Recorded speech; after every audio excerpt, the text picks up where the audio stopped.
जय जगन्नाथ सांग मैंने आपण माने को मिनी ब्लॉग को स्वागत जनाउछि। सतरे गोटे नारी जीवन कोन एते सहज। परिवार रो 10टी भूल को गोटे नारी लुचै थाए, किंतु जे गोटे भूल करिला बेलको से गोटे भूल को समस्त धरि बसंती। एमती भाबरे परिवार चली थाए, एते भी सहज नुहे गोटे परिवार चलैबा पे। आगरु बुझी पारु नथली, किंतु जेते जेते मोर बयस बढ़ुछि मु ए परिवार चलैबा केते सहज आ केते कष्ट मु निजे जानि पारुछि। परिवार भितरे रहिबाकु हेले किछि सुख थाए आ बहुत गुडे दुख नै कि चलियाकु पड़ी थाए। मोर किछि इच्छा थिले मध्य से इच्छा को पूर्ण न करी अन्य मानक इच्छा को पूर्ण करियाकु पड़ी थाए। छाडंतु ना, मनरे किछि कथा आसिला मु आपण मानक सहित शेयर कर देली। एठी संध्या समय हबी कहले टिके पांपड़ सेकुनु आ क्रिसु मोर पांपड़ खाउनी त सेकुछि कुरकुरी पांपड़, ताको से बहुत खुशी रे खा आसिकी 8टा हो गलानी।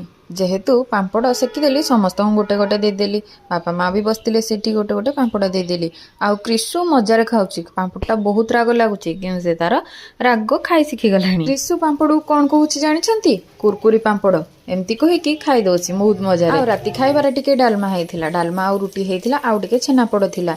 डालमाटा को दिन ठुर हेइ नथिला, भाबिली आज टिके डालमा करबा, कारण साधारा कोन करबा, भजा भजा तो रुटी लगे खाई हबनी। सुर आमिष पाटी हेइ गलानी, तेणु साधा खाइबा पई भारी कष्ट ताकू, माने रुटी खंडक खाइबा पई ताकू घंटाटे लागुची। एमती से भी आज टिके माड़ खाइके खाइछि। मु खाइबारे जबरदस्ती करे नाही, जहा भी इच्छा तार से तार खाए। सेतिकी फाळे रुटी खाइके से तार खाइबा फिनिश करथिला, आउ आमे हमर खाइथिलु। जय जगन्नाथ रहुची।